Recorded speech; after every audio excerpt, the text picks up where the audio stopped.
banyak sekali mungkin korban-korban spiritual abuse ya di dalamnya ya. Memanfaatkan yang katanya kata Tuhan itu ya, yang rasanya sangat spiritual, sangat rohani untuk memanipulasi orang. Penerbangan ke daerah itu tidak ada yang siang, selalu adanya subuh. Itu dia tidak tidur karena kurang tidur, karena takut terlambat. Akhirnya dia menjadi kurang tidur. Oke. Nah, tidak boleh tidur karena kalau tidur kamu akan terkena roh penyesat. Ah? Bukan gereja nggak berubah, tapi gereja berubah sangat sedikit. Di dalam dunia yang terus berubah. Ada sebagian gereja yang kemudian mengatakan, oh kita udah tuh melakukan pemuritan, gimana? Kita udah punya tuh kelompok kecil. Ya. What would you say about it?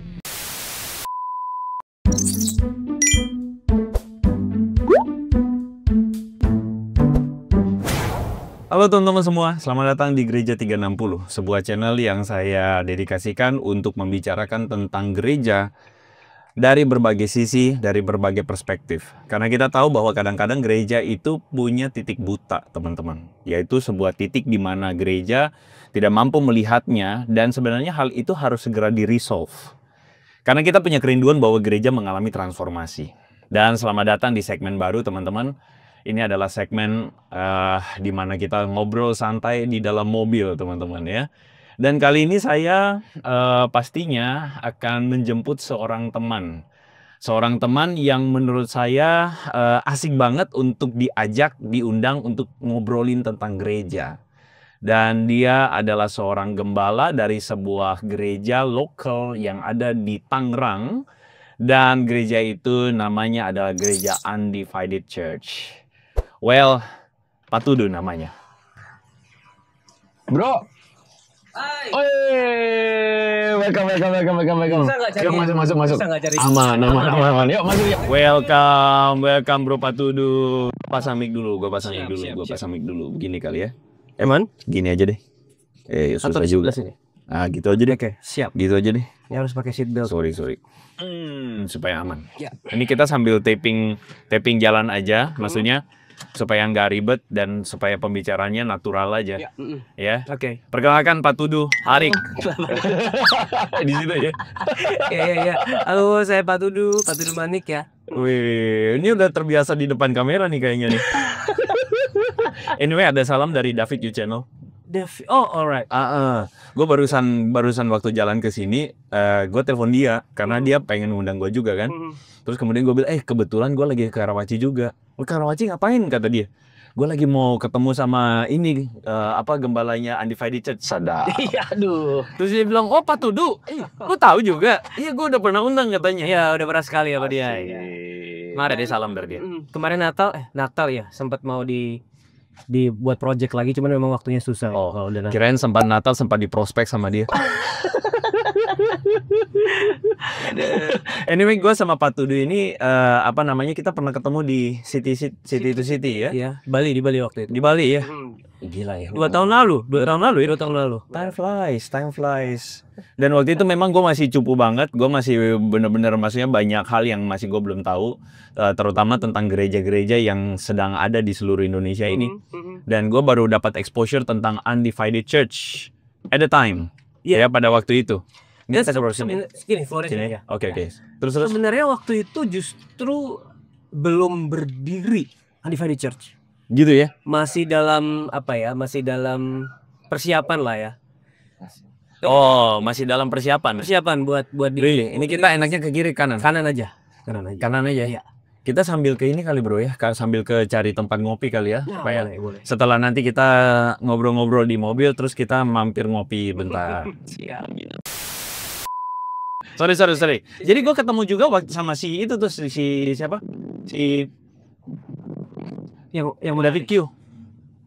Dev. Ya. Mana? Ya gue ketemunya waktu gue di Surabaya. Jadi waktu itu di Gibeon. Oke, iya. Di Gibeon kan, terus kemudian kayaknya waktu itu Dev datang tuh di Gibeon tuh. Oh, itu kayaknya aku juga ada deh, Kak. Oh, lu ada juga yang gospel DNA itu nggak usah. Ya bener. Ya, aku juga ada itu. Oh, oke. Ya.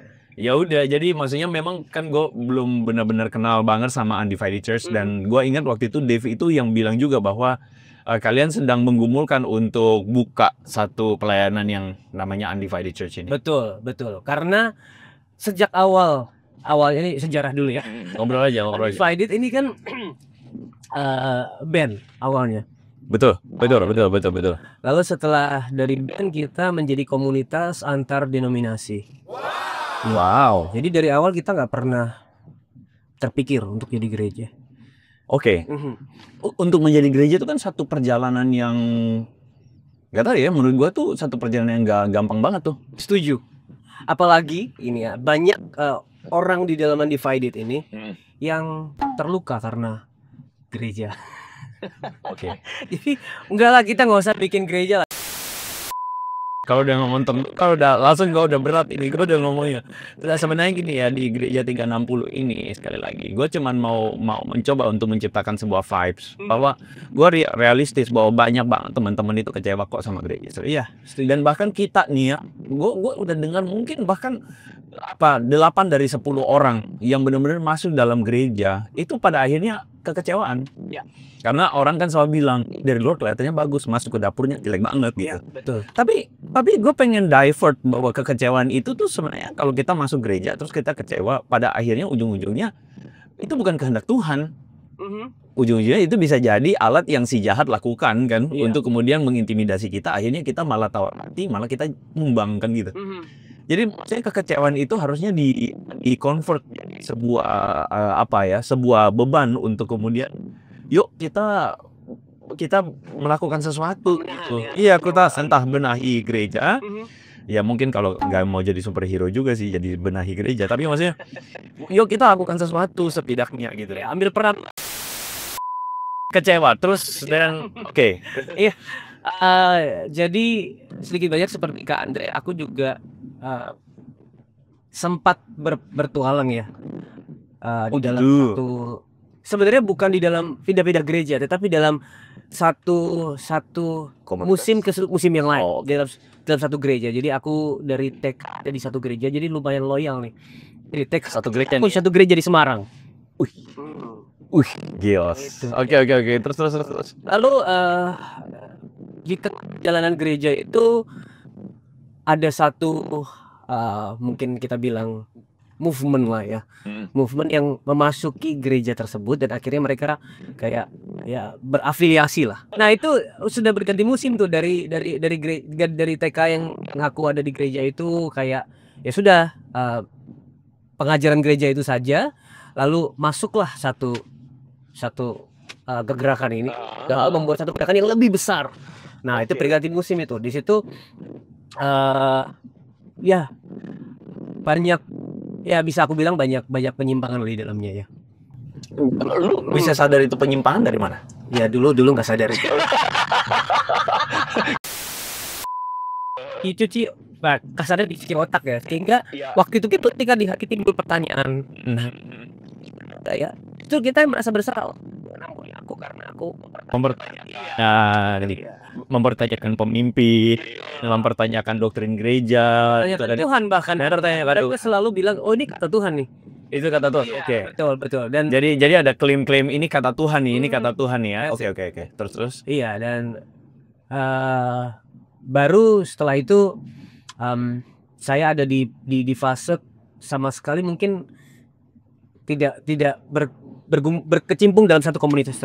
Jadi waktu itu saya sempat pindah ke Jakarta dan ya udah. Pindah di Jakarta karena kerjaan atau karena kerjaan. Jadi bro sekarang kerja juga atau sudah full time?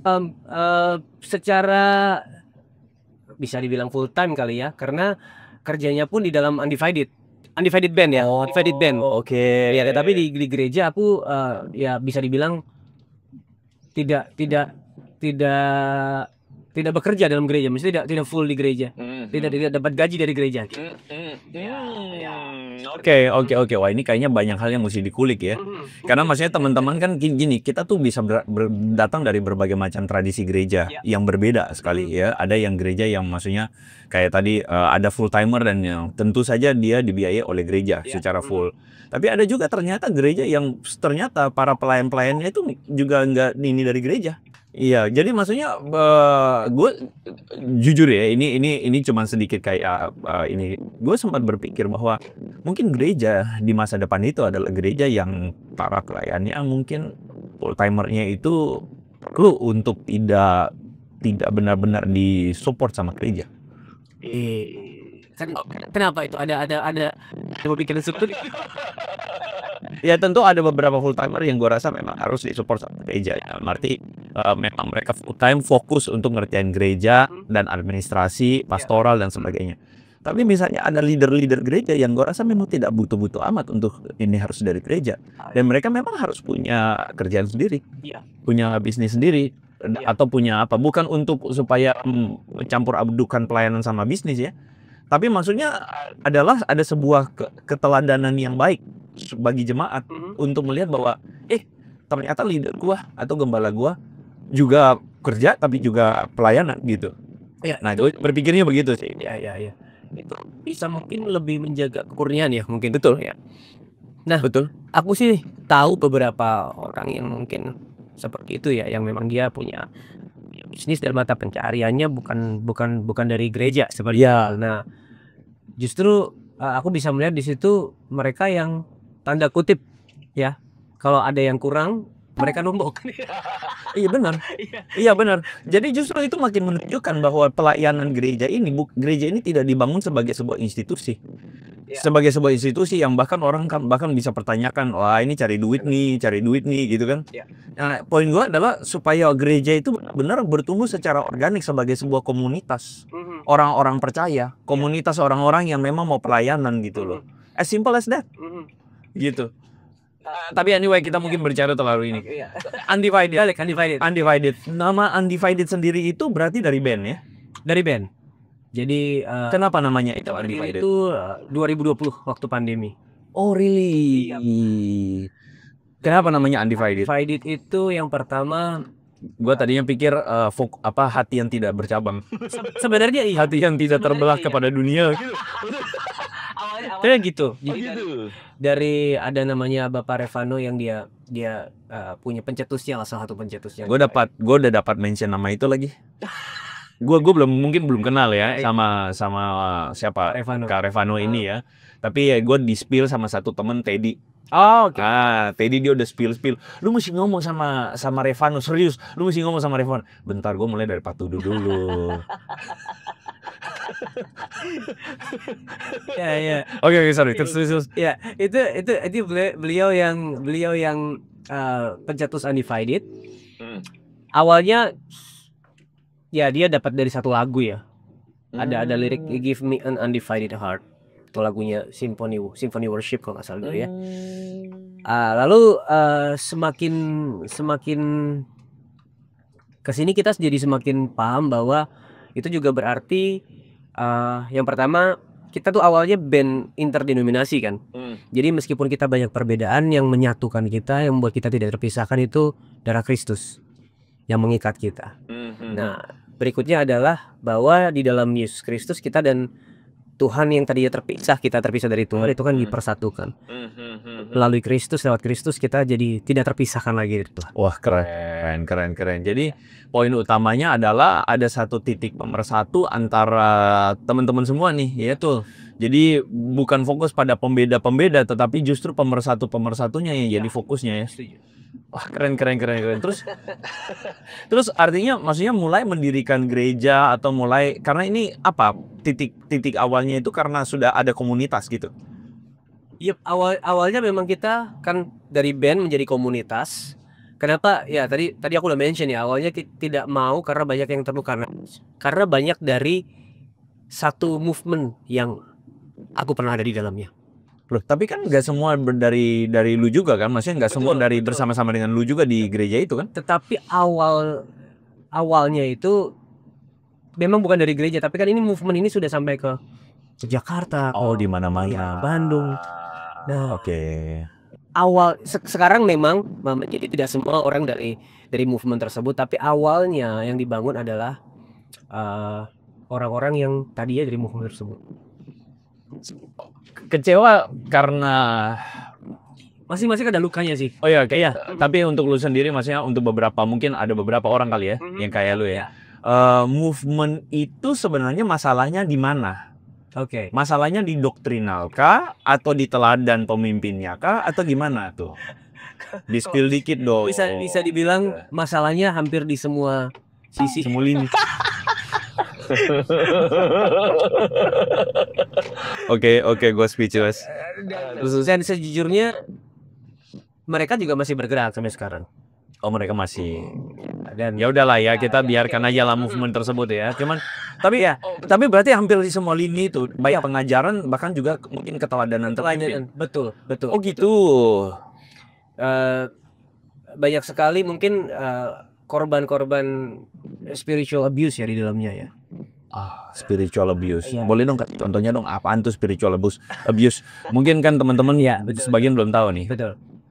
Jadi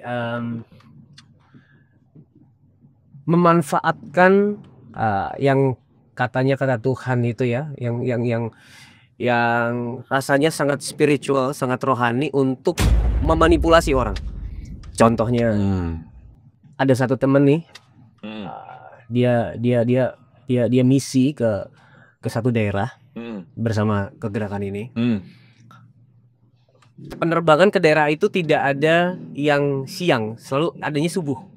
Oke. Itu dia tidak tidur karena kurang tidur. Karena takut terlambat. Akhirnya dia menjadi kurang tidur. Oke. Nah, tidak boleh tidur. Karena kalau tidur, kamu akan terkena roh penyesat.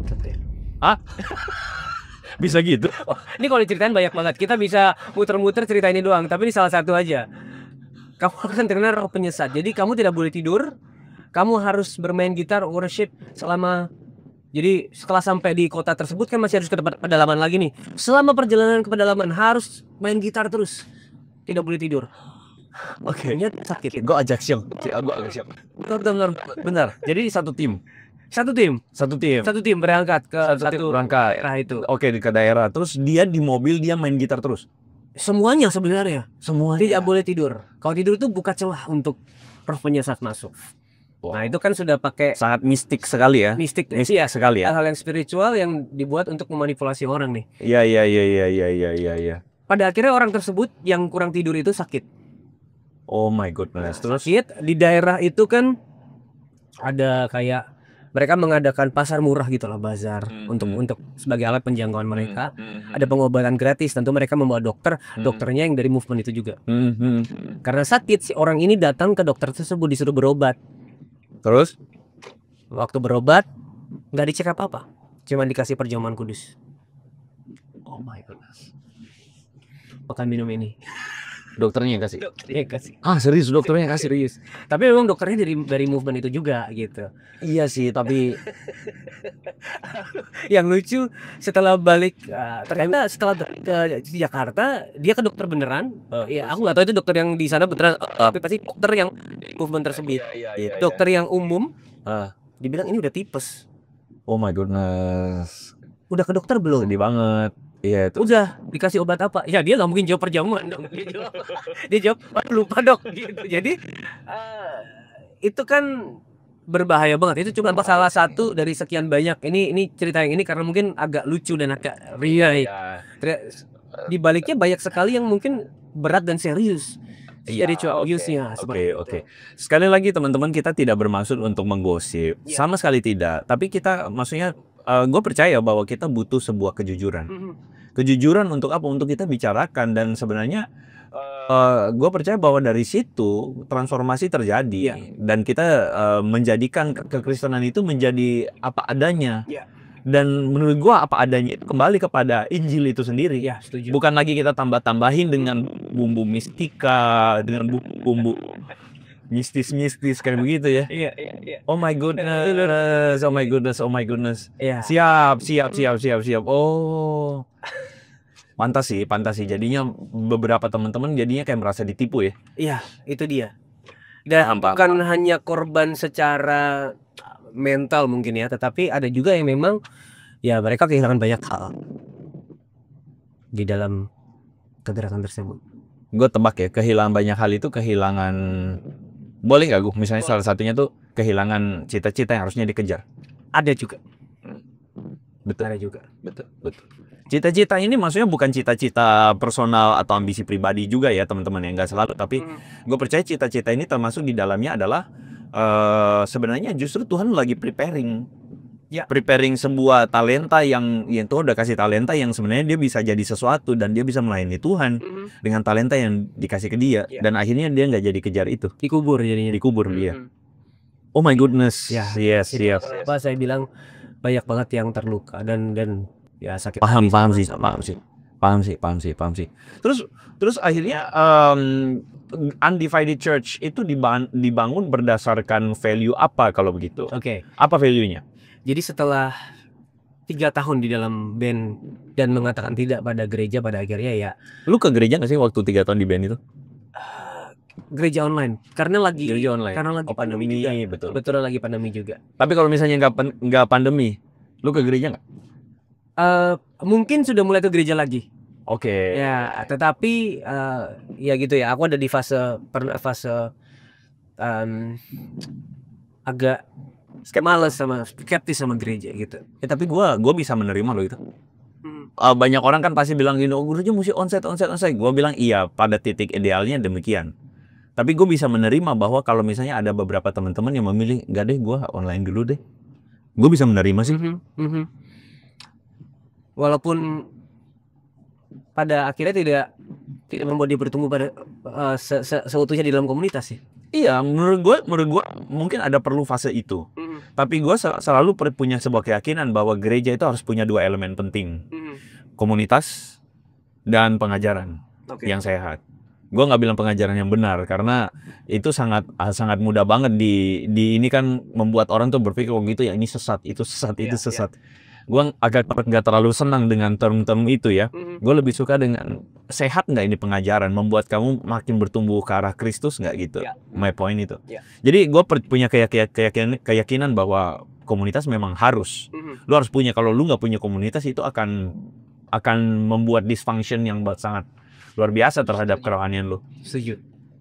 Oke, sorry, gue potong tadi. Jadi ya, pandemi itu saat itu ya, dan selalu kan kita bilang ya, seperti pendulum dari satu sisi pasti orang akan cenderung ke sisi ekstrim satunya. Jadi waktu itu kan kita di pergerakan yang dulu kita aktif di dalamnya sangat mistikal, sangat terhadap harga ya, tapi bayar harganya untuk apa gitu kan. Pada akhirnya kita swing ke satu sisi di mana ya udah anugerah saja, dan kita ini salahnya di sini tidak perlu ngapa-ngapain, maksudnya ya bahkan kita sempat ada di fase, ada lagu tuh kan, kini ku hidup menyenangkanmu, kita ganti kini ku hidup disenangkanmu. Oh my goodness. Ya itu jadi ekstrim ke ekstrim lain gitu. Oh gitu. Iya. Benar-benar ekstrimnya itu tadinya maksudnya bayar harga, sekarang anugerah aja gitu. Iya. Jadi bisa gitu ya. Bukan berarti orang yang menghargai dan menghidupi anugerah itu salah ya, tapi ketika menganggap anugerah itu sebagai hal yang murahan sehingga kita jadi ya udah kita anugerah, maksudnya ekstrimnya sampai sejauh itu ya? Sempat walaupun tidak terlalu lama, tidak selama ya satu cek. Lalu akhirnya pelan-pelan dalam anugerah Tuhan kita justru lewat, karena pandemi kita sering online kan. Online itu pasti muncul sesuatu algoritma yang mungkin lagi banyak ditonton. Salah satunya adalah boleh nyebut nama? Boleh. Pastor Mike Krisdion. Oke, good then. Iya, kita menemukan dia dari YouTube. Selama pandemi dari YouTube. Kita mulai share, kita mulai belajar, kita mulai kenalan, dan akhirnya kita undang untuk sharing ya. Undang buat Undivided-nya. Oke. Akhirnya ya udah kita undang dia, invite dia buat sharing. Sebenarnya dari dasar lah apa sih itu gospel. Yang waktu gua ketemu di Gibeon, kita ketemu di Gibeon, berarti itu masa awal-awal atau sudah berapa lama tuh? Sudah sekian lama. Oh sorry, bukan kita undang dulu, kita ke Surabaya dulu. Habis kenalan kita ke Surabaya dulu buat ngobrol-ngobrol sama dia. Yang itu? Bukan, sebelumnya lagi. Oh, ada sebelumnya lagi. Kita memang sengaja buat ya datang ke Gibeon buat ngobrol. Tapi serius, gua hargai satu hal sih. Kalian serius menggumulkan itu. Iya. Kalian secara serius menggumulkan membangun value gereja dari pengajaran yang sehat. Ya. Gua apresiasi banget. Ya, dan ya kita belajar ke sana, dan itu salah satu yang mungkin membuat akhirnya si Pastor Mike ini juga appreciate itu ya. Oh, jauh-jauh datang satu rombongan dari Jakarta ke Surabaya hanya untuk ngobrol. Akhirnya kita jadi dekat di situ dan jadi bisa menjadi dia ya sedikit banyak dia menjadi mentor lah ya buat Undivided Church gitu. Great. What a story. Terus akhirnya setelah itu kalian mulai ya kita menemukan jalan ketiga lah ya, yaitu gospel. Tadi kan ekstrim yang satu, tapi ternyata ini kita lurus bisa, nanti kita putar balik. Oke, good. Kita enak ya kalau di sini naik mobilnya bisa ngobrolnya enak. Pelan ya, bisa pelan-pelan, sepi, gak ada yang klakson gitu. Oke. Jalan teman-teman pasti masih bingung, apa nih jalan ketiga gitu ya? Itu term-termnya ya. Jalan pertama adalah legalistik, agamawi. Ya. Jalan kedua adalah antinomianisme, liberal. Gak usah hukum-hukuman, anugerah gitu. Kita ya udah hidup seenaknya aja gitu. Yes. Injil ini sebagai jalan ketiga memerdekakan kita dari jalan yang memerdekakan. Great. Terus gimana? Maksudnya apa selain katakanlah pengajaran ya Injil. Nanti mungkin teman-teman curious ya untuk ngomong tentang Injil itu kayaknya butuh satu sesi sendiri. Benar. Itu nggak bisa orang kita aja di sana 2 minggu ya. Gitu ya. Di Bali ya. Iya di Bali. Di situ ya. Iya. Terus maksudnya selain pada nilai pengajaran itu apa yang sedang kalian bangun sih sebenarnya? Yang sedang kami bangun sebenarnya adalah satu gereja yang aku anak-anak Tagung sih, lebih tepatnya seperti itu ya, karena visi kita juga pada akhirnya gereja yang orang-orang di dalamnya ini akan melakukan amanat Yesus Kristus, jadi murid yang memuridkan, murid lalu memuridkan, MLM ya.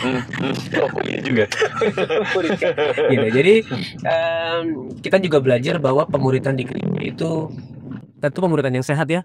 Itu jadi sedang kita terus bangun, dan puji Tuhan ya, Tuhan dalam rencana, dalam kedaulatannya mendatangkan ke Undivided Church ini orang-orang yang ternyata sudah berpengalaman di bidang pemuridan.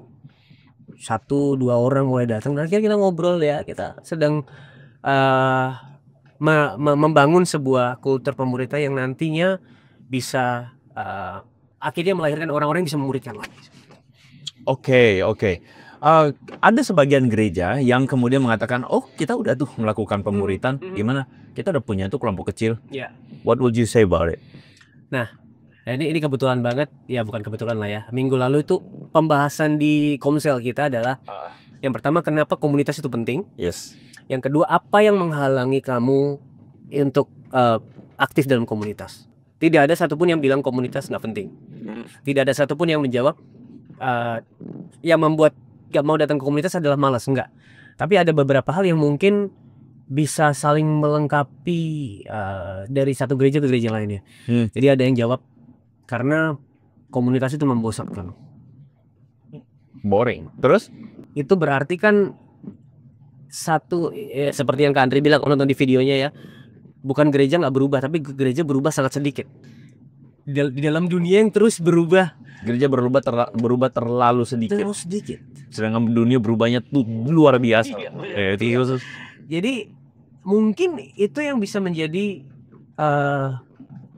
evaluasi bagi para gereja yang mereka berkata bahwa kita butuh pengajaran yang sehat, tetapi tidak dibarengi dengan bagaimana pengajaran itu bisa disampaikan dengan cara yang mungkin tidak boring ya istilahnya kan. Karena ada yang jawab karena bosan gitu.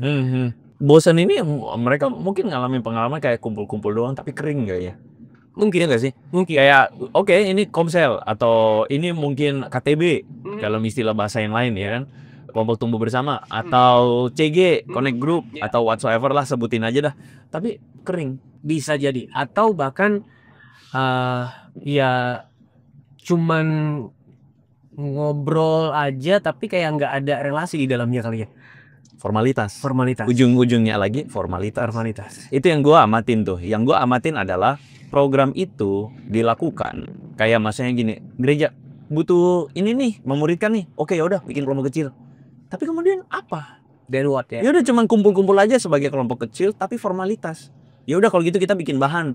Ya. Bikin bahan tapi ya udah orang datang ngebahas bahan. Oke, ya udah kita belajar ya bahannya begini ya, kita bahas. Setelah itu pulang, sudah selesai. Kayak sekolah jadinya. Ke sekolah. Kayak nambah kayak satu les-lesan lagi gitu loh. Berasa nggak sih? Iya, itu dia. Kayak itu terjadi gitu loh. Dan makanya kan gue selalu bilang, ini gue kan juga background pelayanan 13 tahun 12 tahun ya dari satu model gereja tertentu yang mungkin sedikit berbeda dari bro gitu kan. Tapi anyway gue dulu pernah di gereja yang kayak move gitu. Cuman nggak sampai ini gitu sih. Belum sampai gitu. Tapi poin gue adalah gue amatin perjalanan gereja tuh. Yang gue liatin adalah gereja cuman meniru, mengcopy paste program dari luar tanpa mereka menghidupi value-nya atau spiritnya itu ya. Ya. Dan pada akhirnya ya itu kadang kita kan perlu tahu kebutuhannya gereja, jemaat di gereja kita. Kalau cuman copy paste sepertinya akan menjadi kering, jadi kering banget gitu. Pada akhirnya ya udah merotol lagi. Kadang-kadang gereja juga suka begini nih bro. Suka ini misalnya gereja yang sudah established ini ya. Dia ikut ini, nanti tahun depan dia ikut ono. Dia nih nggak jelas ini mau ngapain gitu kan. Yang lagi tren mungkin saat itu dari tren, betul. Sebenarnya bukan kita latah, bukan, tapi kita memang harus mengamati dan pemimpin harus punya sebuah value. Ini mau lari kemana kita ini? Iya nggak sih? Dan di sisi lain menurutku ada juga yang gereja hanya membuat komunitasnya seru, fun, tetapi tidak ada esensi di dalamnya. Itu ada dua sisi yang berbeda. Yang tadi benar-benar di dalamnya kering, ya hanya seperti sekolah, bahas bahan aja terus. Tapi di sisi lain ada yang ya udah fun aja terus gitu. Sehingga orang-orang di dalamnya tidak bertumbuh juga. Iya. Pada akhirnya itu kita butuh jalan ketiga lagi.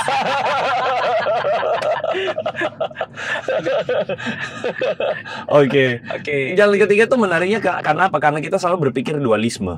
Ya. Kita itu adalah orang yang terkotak selalu pada dualisme, rohani nggak rohani, ya kan? Terang gelap gitu. Padahal tidak selalu semuanya itu berbunyi pada dualisme itu. Kita harus butuh sebuah titik di mana Injil itu mengubahkan kita. Betul. Yang selalu disebut sama bro kita ini jalan ketiga. Nanti Michael Krisdion kita undang lagi nih, kok Mike masuk di sini nih mobil gua. Oke. So jadi akhirnya sekarang Undivided Church ini kalian itu gimana sih, maksudnya secara boleh cerita nggak apa yang kemudian kalian seperti strukturnya, bagaimana kalian tuh ngapain, kebaktiannya adakah, ibadah rayanya dan sebagainya? Oke. Boleh cerita? Ya, jadi Undivided Church sekarang itu ada 2. Ya, bukan kita cepat-cepat buka cabang biar banyak ya. Yes. Tapi memang ada satu di Tangerang yang awalnya memang pertama di Tangerang. Lalu kita melihat ada kebutuhan untuk pertamanya Tangerang. Iya, justru di Gading Serpong. Gue pikir pertamanya di pusat itu. Bukan. Terus jadi setelah itu kita melihat kebutuhan untuk orang-orang Jakarta. Terlalu jauh mereka ke Tangerang. Village. Kampung ya. Kabupaten Tangerang. Gading Serpong ini kabupaten. Oke. Terus. Lalu dibuatlah di Senayan. Tapi ternyata sekarang yang datang dari Sunter juga ada ke Tangerang. Aku juga bingung ya. Oh, katanya si siapa Revano ini yang di pusat kan? Senayan. Di Senayan ya. Oh, oke, terus itu. Nah, sekarang kita ibadah ya hari Minggu. Sekali berapa? 10 pagi. Jam 10 pagi. Kalian punya komunitas ada berapa sekarang? Maksudnya sekarang kalian berapa orang yang bergabung bersama-sama dengan kalian? Ya, yang secara konsisten datang hari Minggu ya sekitar 40 sampai 50 saat ini. Mulainya pertama kali di tahun lalu? 2020. Sebentar, ini 2025 ya. Kita Desember kemarin 1 tahun. 1 tahun Desember kemarin. Oh. Tapi kita mulai lumayan nggak open for public dulu. Bener sih. Iya. Nggak ada tuh woro-woronya. Woro-woro itu bahasa Jawa lagi. Nggak ada tuh pengumumannya gitu. Ya, karena kita waktu itu awal ibadah hari Sabtu. Iya, karena Sabat. Bukan. Mau apa? Ingat dan peliharalah hari Sabat. Hukum Taurat nih. Terus Nah, karena waktu itu gedung yang kita tempati cuman boleh di hari Sabtu. cuman boleh di hari Iya, Sabtu. dan sebenarnya Yang di Serpong itu. betul dulu gedung yang dulu. Jadi tidak boleh menjadi gereja sebenarnya di situ hari itu. Jadi kita ibadah hari Sabtu ya sebagai internal, kita bilangnya internal fellowship, orang-orang yang full time di dalam Undivided Band. Gitu. Dan memang kalian mulainya komunitas gitu. Betul, kita mulainya Karena nggak mulainya sebagai sebuah ibadah. betul. Ada pun ibadah tapi ya cuma kayak praise and worship night aja. Jadi, Berarti boleh nggak gue bilang bahwa sebenarnya oke, kegiatan kalian tuh ibadah hari Minggu. Ya. Sekarang nih ya. Betul. Ibadah hari Minggu. Terus ada gini, kita punya Undivided Nights. Undivided Nights itu adalah sarana penjangkauan. Jadi tetap interdenominasi di situ. Tapi kita selalu di akhir undang untuk kalian yang belum bergereja. Saya selalu tekankan itu. Jangan sampai kalian sudah bertumbuh di gereja kalian tapi mau pengen pindah ke di sini. Kalau kalian sudah punya tempat untuk berkomunitas, bertumbuh, silakan bertumbuh di dalam gereja kalian. Tapi kalau kalian memang perlu tempat untuk bertumbuh, atau kalian mungkin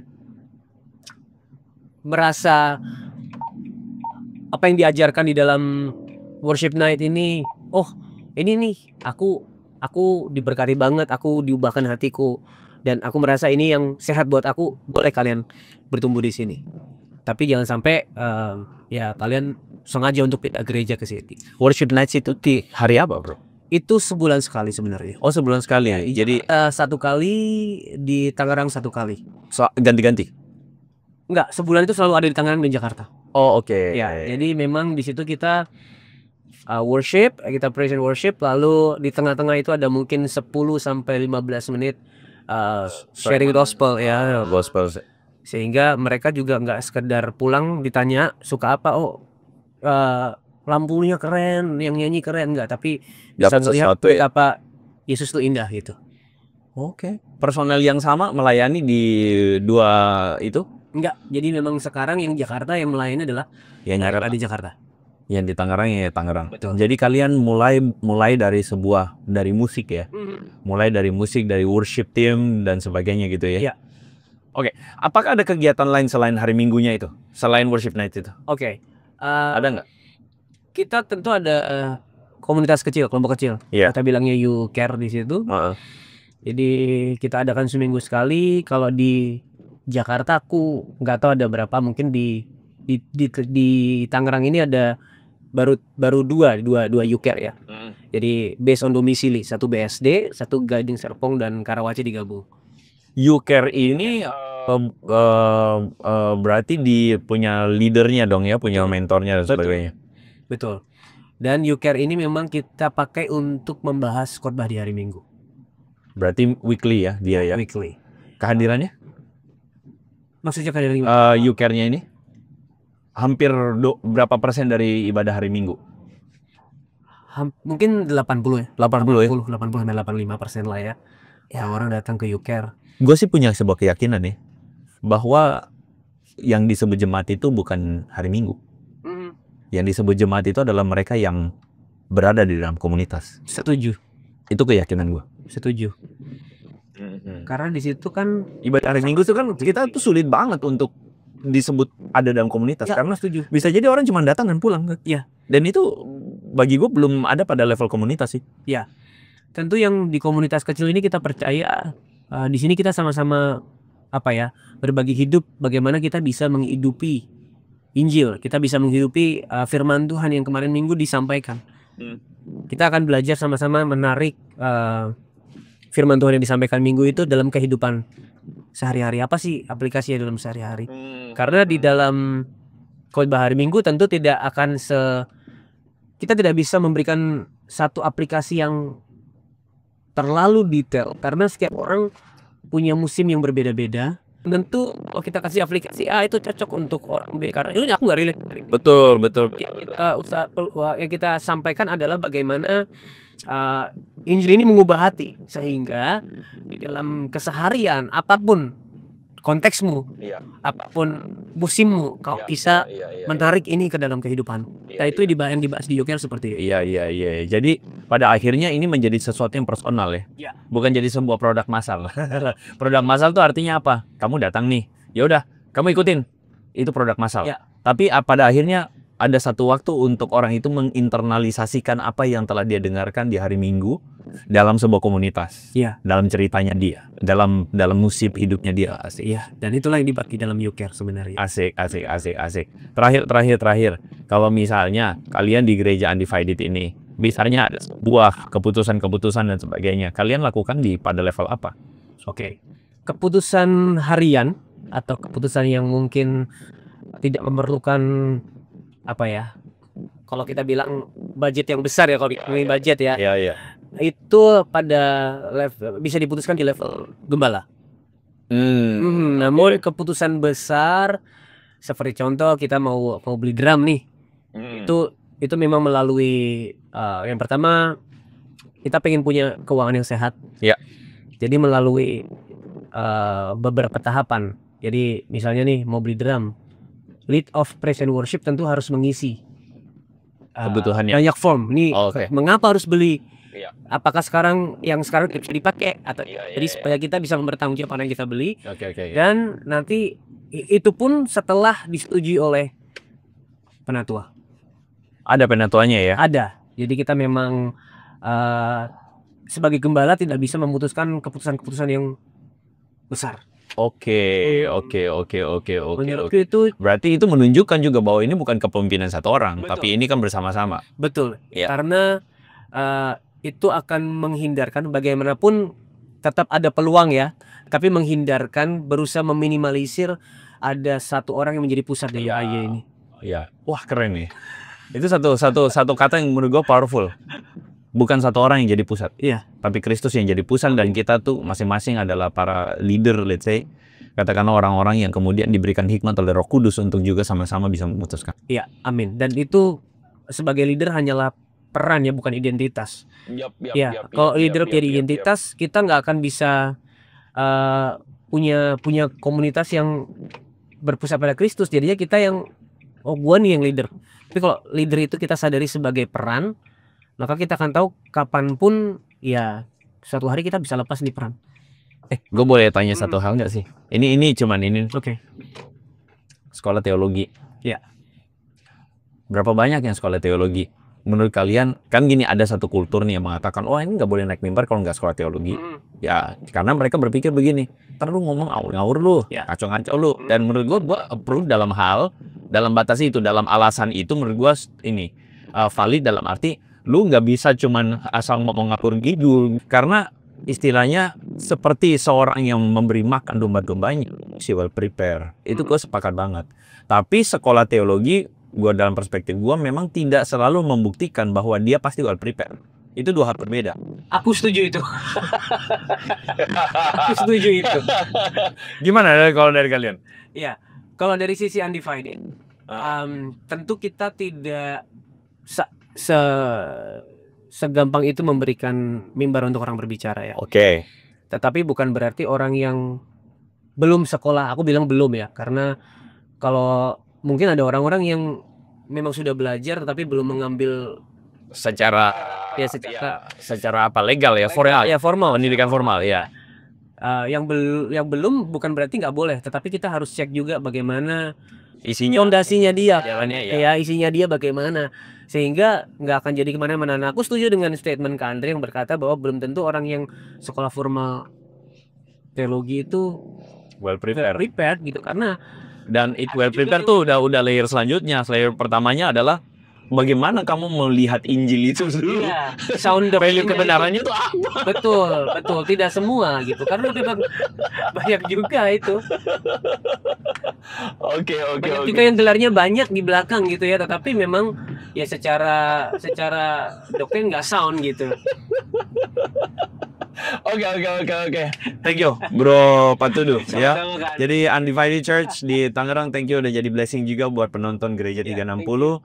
Dan tentu saja ini bukan endorse gereja, sama sekali tidak. Teman-teman juga bisa dengar gimana tadi Bro Patudu bahkan punya sebuah spiritnya itu adalah ya kalau misalnya you bisa bertumbuh di gereja mana, ya you bertumbuh di mana, kan gitu kan ya. Setuju. Tapi kita mau berbagi titik-titik buta yang seringkali tidak bisa dilihat oleh gereja. Atau bahkan sebenarnya lebih tepatnya pemimpin gerejanya. Karena somehow gue cuman sedih juga lihat cuman orang tuh jemaat itu cuman dipandang sebagai hadirin di hari Minggu. Nah itu adalah bukan tujuan akhir dari bergereja. Tujuan akhir bergereja adalah digembalakan menjadi murid. Lalu kemudian menjadi memuridkan. Asik.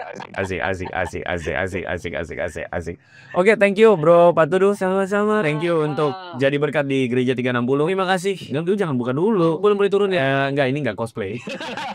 Karena kita nanti mau ngopi. Thank you udah ini, semoga teman-teman melihat konten-konten ini menjadi satu berkat gitu ya. Amin. Siapa tahu juga jadi berkat buat gerejamu, dan siapa tahu akhirnya ada satu kegerakan transformasi yang bisa dilakukan di gereja. Cari buat teman-teman, sorry ini terakhir terus dari tadi. Buat teman-teman yang pengen banget, aku pengen banget terjadi sebuah movement. Boleh saran nggak? Apa nih kira-kira teman-teman yang dia lagi di gereja, terus kemudian mungkin buat pemimpin tadi tuh bisa ini, tapi ini buat jemaat doang nih. Gimana sarannya apa kalau gitu? Kalau saranku buat orang-orang Kristen zaman sekarang, jangan malas belajar ya. Itu penting banget. Karena gimana kita bisa berperan dalam sebuah transformasi, dalam sebuah movement kalau kita tidak diperlengkapi juga. Ya, jadi mesti belajar terus, mesti belajar terus. Iya. Apalagi di internet sekarang sangat mudah untuk belajar ya. Kalau buat itu gimana nih? Misalnya gue nih pemimpin gereja nih, terus gue bingung nih, iya gue merasakan gereja gue tuh butuh untuk transformasi. Apa yang menurut lu mesti dilakuin? Yang pertama cari tahu ya, di mana ya itu titik buta. Kita makanya perlu lihat Gereja 360 ini. Gue suka nih, gue di endorse juga nih. Supaya kita tahu apa aja yang mungkin perlu kita benahi di dalam gereja. Kita perlu tahu problemnya di mana. Mungkin kita perlu turun ke jemaat. Apa sih yang lu rasakan selama ini? Apa sih yang mungkin bisa gereja ini benahi? Apa yang belum gereja ini sentuh di dalam hidup lu saat ini, sehingga kita tahu kemana kita harus mengarah, kemana kita harus bergerak. Tentu sekali lagi belajar juga hal yang penting. Seperti tadi aku bilang ya, Kak Andre bilang gereja berubah terlalu sedikit, sedangkan dunia ini sangat cepat berubah. Kita pun harus punya spirit itu ya. Gue senang banget, gue di quotes banyak banget dari tadi. Enggak banyak banget, tapi beberapa kali gue suka. Oke teman-teman, harus mau berubah, itu aja sih. Thank you Bro Patudu dari Undivided Church dan teman-teman dari Gereja 360. Semoga semua konten ini jadi berkat buat teman-teman semua. Bahkan buat para pemimpin, kalau Anda menyaksikan, mari bicarakan titik-titik buta ini dan bicarakan dengan humble, bicarakan dengan kerinduan untuk diubahkan. Karena aku rasa itu yang menjadi semangat dari seorang pelayan Tuhan atau hamba Tuhan, humble. Dan juga buat teman-teman pemuda aktivis, kalau Anda merasa bahwa konten ini bermanfaat, silakan bagikan buat para pemimpin gerejamu. Bagikan juga supaya dibicarakan dengan baik, supaya kita sama-sama menggumulkan. Semoga tayangan ini jadi berkat, dan kita ketemu lagi di konten berikutnya di Gereja 360. God bless. God bless. Bye-bye.